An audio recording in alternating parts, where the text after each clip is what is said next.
যদি কেউ কাউকে ঠকায়, সংখ্যালঘুর উপর যদি কেউ কষ্ট দেয়, কোনো সংখ্যালঘুর সম্পদ যদি কেউ জোর করে কেড়ে নেয়, আমি কিয়ামতের দিন বিশ্বনবী ওই সংখ্যালঘুর পক্ষে আর ওই মুসলমানদের বিপক্ষে বাদী হয়ে দাঁড়াবো।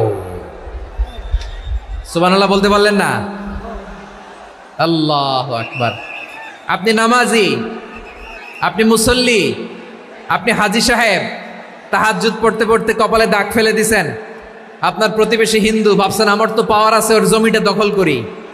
বিশ্বনবী বলেন কিয়ামতের দিন ওই হিন্দুর পক্ষে তোর বিরুদ্ধে আমি বাদী হয়ে দাঁড়াবো। পৃথিবীর কোন ধর্মে এরকম স্টেটমেন্ট পাবেন? পাবেন?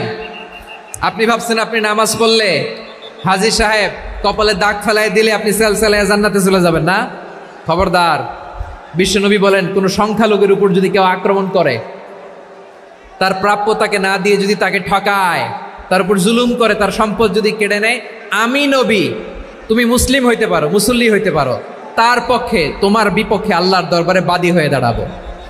আচ্ছা লালমনিরহাটের ভাইরা, কথা বুঝতে পারলে আওয়াজ করে উত্তর দেন। বিশ্বনবী যদি কারো বিপক্ষে দাঁড়ায় কিয়ামতের দিন, আই রিপিট, আমি আবারও বলছি, বিশ্বনবী যদি কিয়ামতের দিন কারো বিপক্ষে দাঁড়ায়, ও তো সেলসেলায়া জান্নাতি, তাই না? জান্নাতি না?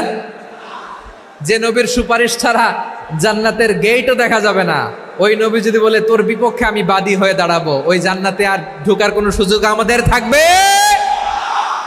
এখানেই শেষ না আমার প্রিয় লালমনিরহাটের ভাইয়েরা, এখানেই শেষ নয়। বিশ্বনবী বলেন মান কাতালা মুআহাদান, বুখারীর বর্ণনা, মান কাতালা মুআহাদান লাম ইয়ারাহ রাইহাতাল জান্নাহ। কেউ যদি, কোনো মুসলিম যদি অন্যায়ভাবে কোনো সংখ্যালঘুকে হত্যা করে, কোনো হিন্দুকে হত্যা করে, কোনো বৌদ্ধরে হত্যা করে, অন্যায়ভাবে কোনো মুসলিম যদি কোনো সংখ্যালঘুরে হত্যা করে, জান্নাতে যাওয়া তো দূরের কথা, ওই মুসলিম জান্নাতের ঘ্রাণও পাবে না।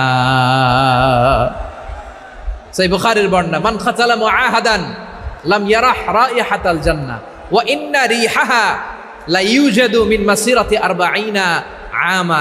যে জান্নাতের ঘ্রাণ 40 বছর দূরের রাস্তা থেকেই পাওয়া যায়। সুবহানাল্লাহ পড়েন। প্রিয় ভাইরা, এখান থেকে জান্নাতে পৌঁছতে লাগবে 40 বছর। এত দূর, কত বছর? সবাই বলেন কত বছর? এখান থেকে জান্নাতে পৌঁছতে লাগবে 40 বছর।